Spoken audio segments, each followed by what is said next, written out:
ಇನ್ನು ಈ ಫುಟ್ಪಾತ್ ಒತ್ತುವರಿ ತೆರವು ಮಾಡುವಂಥ ಕೆಲಸ, ಯಾಕಂದರೆ ಗಡುವು ಮುಗಿದೋಗಿದೆ. ಒತ್ತುವರಿ ತೆರವು ಕಾರ್ಯ ಶುರುವಾಗುವ ಸಾಧ್ಯತೆಗಳಿವೆ. ಒತ್ತುವರಿ ತೆರವಾಗಬೇಕು, ಜೊತೆಗೆ ಫುಟ್ಪಾತ್ ದುರಸ್ತಿ ಕೂಡ ಆಗಬೇಕು. ಸೊ ಇನ್ನು ಗೊತ್ತಿಲ್ಲ ಪಾಪ ಇವರ ಸ್ಥಿತಿಗತಿಗಳು ಏನಾಗ್ತಾವೆ ಅಂತ. ದೊಡ್ಡ ಸಂಖ್ಯೆಯಲ್ಲಿ ಜನ ಪಾಪ ಡಿಪೆಂಡ್ ಆಗಿದ್ದಾರೆ, ದೊಡ್ಡ ಸಂಖ್ಯೆಯಲ್ಲಿ. ಅವ್ರಿಗೆ ಹಿಂದೆಲ್ಲ ಏನು ಅಂದರೆ ಈ ಫುಟ್ಪಾತ್ ನಾನು ನನ್ನ ಮಾರಾಟಗಾರ, ನನ್ನ ವ್ಯಾಪಾರಿ ಅಂತ ನಂಬರ್ ತಗೋಬೇಕು ಅಂತ ಗೊತ್ತಿತ್ತೋ ಗೊತ್ತಿಲ್ವೋ ಗೊತ್ತಿಲ್ಲ. ಅಂಥವ್ರು ಏನು ಮಾಡಬೇಕು ಅನ್ನುವಂಥ ಒಂದು ದೊಡ್ಡ ಪ್ರಶ್ನೆ.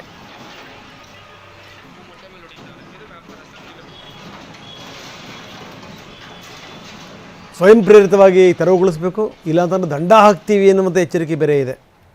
ಇನ್ನು ಫುಟ್ಪಾತ್ ಒತ್ತುವರಿ ತೆರವಿಗೆ ಕೃಷ್ಣ ಬೈರೇಗೌಡರು ಸ್ಪಷ್ಟವಾದಂಥ ಸೂಚನೆಯನ್ನು ಕೂಡ ಕೊಟ್ಟಿದ್ದರು, ನಗರಾಭಿವೃದ್ಧಿ ಸಚಿವ ಕೃಷ್ಣ ಬೈರೇಗೌಡ.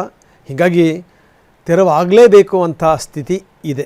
ಬನ್ನಿ, ಲಕ್ಷ್ಮೀ ನರಸಿಂಹ ನಮ್ಮೊಂದಿಗೆ ನೇರ ಸಂಪರ್ಕದಲ್ಲಿದ್ದಾರೆ. ಲಕ್ಷ್ಮೀ, ಏನು ನಡೀತಾ ಇದೆ? ಈಗ ಕೊಟ್ಟಿರುವಂಥ ಗಡುವು ಮುಗಿದಿದೆ, ಇವತ್ತಿನಿಂದ ತೆರವು ಕಾರ್ಯಾಚರಣೆ ಶುರುವಾಗುತ್ತಾ?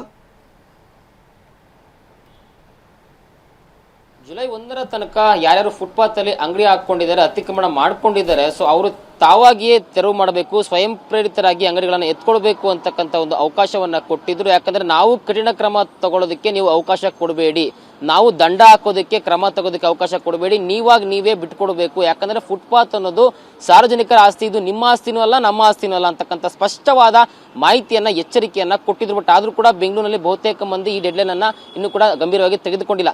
ಈಗಾಗಲೇ GBA ಮತ್ತು 5 ನಗರ ಪಾಲಿಕೆಗಳ ವ್ಯಾಪ್ತಿಯಲ್ಲಿ ಸಿದ್ಧತೆಗಳು ಆಗಿದೆ. ಏನಂತಂದ್ರೆ ಬೆಂಗಳೂರು ಇರತಕ್ಕಂಥ ಸುಮಾರು 2000 ಕಿಲೋಮೀಟರ್ ರಸ್ತೆಯ ಫುಟ್ಪಾತ್, ಅದರಲ್ಲೂ ಕೂಡ RTL ಮತ್ತೆ ಸಬ್ RTL ಅಂದ್ರೆ ಮುಖ್ಯ ರಸ್ತೆ, ಉಪಮುಖ್ಯ ರಸ್ತೆಯ 2000 ಕಿಲೋಮೀಟರ್ ರಸ್ತೆ ಫುಟ್ಪಾತ್ ಅನ್ನ ಪ್ರಥಮ ಆದ್ಯತೆಯಲ್ಲಿ ಮೊದಲ ಹಂತವಾಗಿ ಇವತ್ತು ಕಾರ್ಯಾಚರಣೆ ಶುರು ಆಗ್ತಾ ಇದೆ.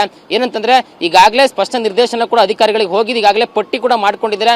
ವಾರ್ಡ್ ವಾರು, ವಲಯವಾರು ಯಾವ್ಯಾವ ರಸ್ತೆಗಳಲ್ಲಿ ಮೊದಲನೇದಾಗಿ ಕಾರ್ಯಾಚರಣೆ ನಡೆಸಬೇಕು, ಅಂಗಡಿಗಳನ್ನ ಎತ್ತಿಸಬೇಕು ಅನ್ನೋದನ್ನ ಅಧಿಕಾರಿಗಳು ಡಿಸೈಡ್ ಮಾಡಿದ್ದಾರೆ. ಕೆಲವೇ ಹೊತ್ತಿನಲ್ಲಿ ಫುಟ್ಪಾತ್ ಅತಿಕ್ರಮಣ ತೆರವು ಕಾರ್ಯಾಚರಣೆ ಶುರು ಆಗುತ್ತೆ. ಅದರಲ್ಲೂ ಕೂಡ ಸುಪ್ರೀಂ ಕೋರ್ಟ್ನ ಸ್ಪಷ್ಟ ನಿರ್ದೇಶನ ಇದೆ. ಫುಟ್ಪಾತ್ ಅನ್ನೋದು ಪಾದಾಚಾರಿಗಳಿರ್ತಕ್ಕಂಥ ಒಂದು ಬೇಸಿಕ್ ರೈಟ್ಸ್, ಇದಕ್ಕೆ ಯಾರು ಕೂಡ ಅಡ್ಡಿಪಡಿಸಬಾರದು ಅಂತಕ್ಕಂಥದ್ದನ್ನ ಹೇಳಿದೆ. ಇದರ ಪ್ರಕಾರ ಕೃಷ್ಣ ಬೈರೇಗೌಡ ಈಗಾಗಲೇ 2 ಸುತ್ತಿನ ಸಭೆಯನ್ನ ಮಾಡಿ ಅಧಿಕಾರಿಗಳಿಗೆ ನಿರ್ದೇಶನ ಕೊಟ್ಟಿದ್ದಾರೆ.